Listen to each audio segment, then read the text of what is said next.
So we've all heard the saying that if it sounds too good to be true, it probably is.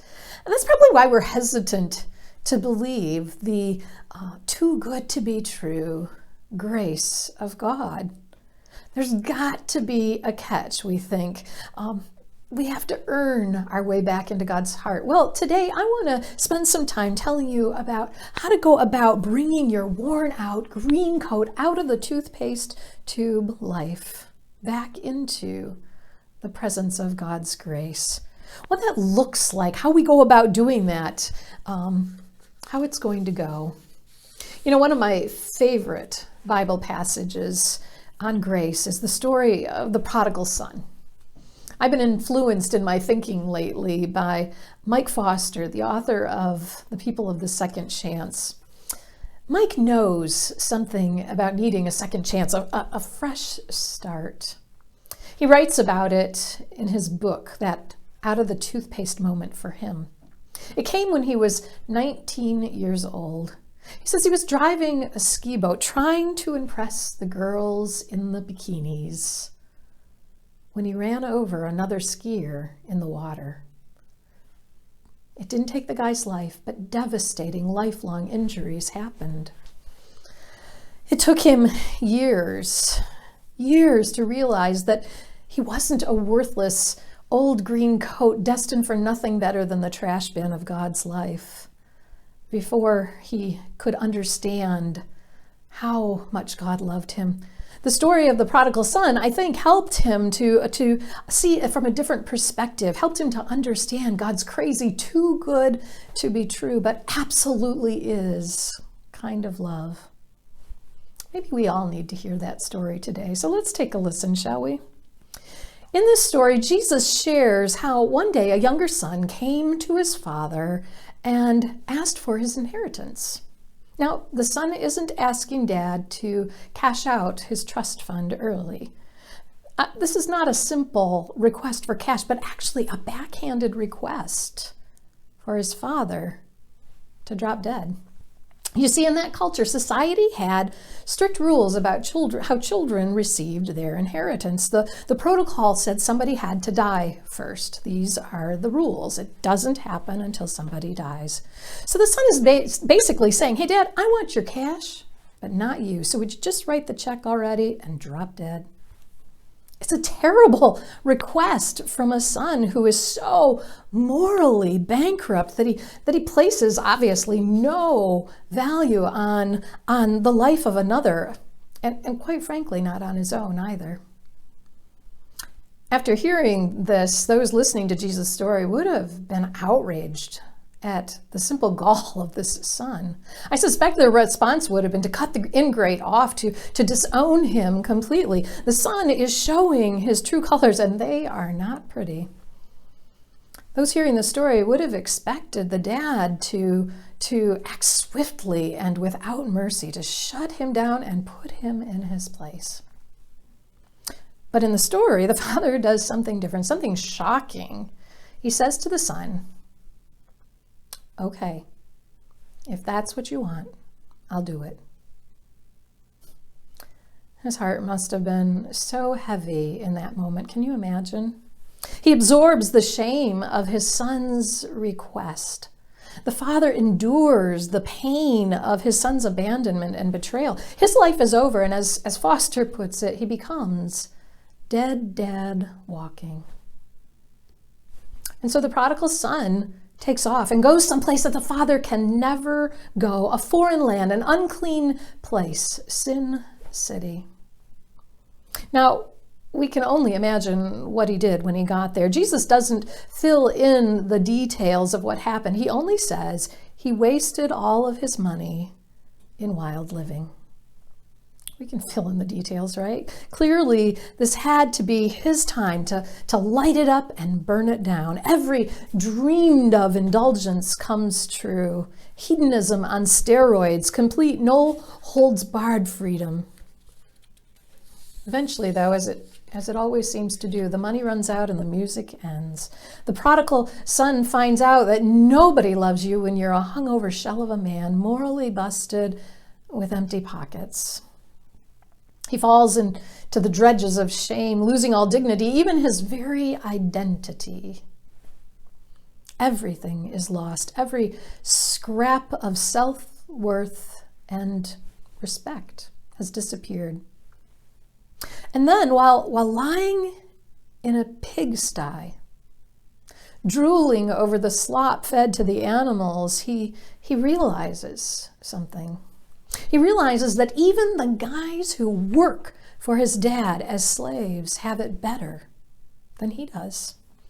He can't go home as a son. That toothpaste is well and truly out of the tube. But maybe, just maybe, he can go home and live as a servant. The son who was once tucked in bed by his father, the son who had dined at the family table, the son who was the apple of his father's eye, had died. The only hope now, his only hope, was to live as a servant. Have you ever felt that way? Felt like you've messed things up so completely, gone to a land too far away to ever put things right, that all you are worth is a servant who tries to earn their way into the household in some small way? Yeah. So the son works up a speech, right, to get this accomplished. It's the only way he can see to earn his way back home. A eulogy, I mean, really, if you think about it, one that says, I screwed up. I know I hurt you. I ruined everything. I'm a disaster. I'm not worthy to be your son. In fact, your son is dead. I know because I killed him when I left. And I killed you too, Dad. Please make me your servant. I don't want much, just enough to survive. You don't even have to know my name. I'm just a worker. Now I'll stay in the shadows, on the edges of your world. How many times have we written some version of that speech? But here comes the best part, and don't miss this. It's the epic grace picture that Jesus wants forever etched in your mind and tattooed on your soul. This is what he wants you to know when your life hits rock bottom and you too feel dead inside. When you wonder how God feels about your outrageous request. And when you rehearse your speech about how you screwed it all up, and when you try to cobble a resume together to explain why he should let you be a servant, and when your shame suffocates you and your self-respect is dying a slow death, know this, God always says, come home now. Come home now. And so the son returns home. He reeks of wild living and pigsty. I'm sure it was the longest walk of shame in the history of the world, right? And the story says that while the son was a long way off, the father saw him and turned away in disgusted pain? No. Fired off a volley of judgment missiles? Nope. Sent some of his handlers to clean him up and bring him in the back door? Not a chance. No, the father ran to the son. He flat out ran. Now you have to understand something important here. Men in that day did not run, ever. Absolutely not. It was considered shameful because to do so, they'd have to hike up their robes and expose their ankles. And quite frankly, that would be the equivalent of today, you and I running down the street without our clothes on, or maybe just in our underwear. Society had rules. No running naked, no showing your ankles. But here's the deal. The father was as good as dead to everyone anyway. And when you're dead to your friends and your family and your community, you just don't care about certain things anymore. Priorities sharpen. They become much clearer. Every sense of social demeanor, self-respect, or proper custom, gone. Dad knew better. Dad knew better. Dead man was running, and nothing was going to stop him. And so he ran and ran and ran as fast as he could. Foster puts it this way: a lovesick, dignity-shunning stampede of grace, an out-of-control freight train of radical acceptance. He ran, he streaked, he wrapped his dead son up in his arms. He kissed his sin-caked cheeks. He wept and howled and nearly choked on his happiness. I love that image. I love it. Can you just see it? The depth and the breadth and the height of this father's love for his son. Well, here's the deal. When that happened, the son was absolutely floored. He started to blurt out his eulogy, right? The one he'd been practicing over and over again as he had taken this long journey home. You know, I've sinned, I'm unworthy, I'm dead to you as a son. But the son never got to finish that speech because his father had other plans and didn't have time for silly speeches. There was no time for penance or purgatory, only prodigal parties. Maybe the greatest lesson for all of us who need a do-over, who need a fresh start, is that there's never a need to explain anything at all. No excuses, no shame, no blame, no need to throw anyone under the bus, not even yourself. Just come home.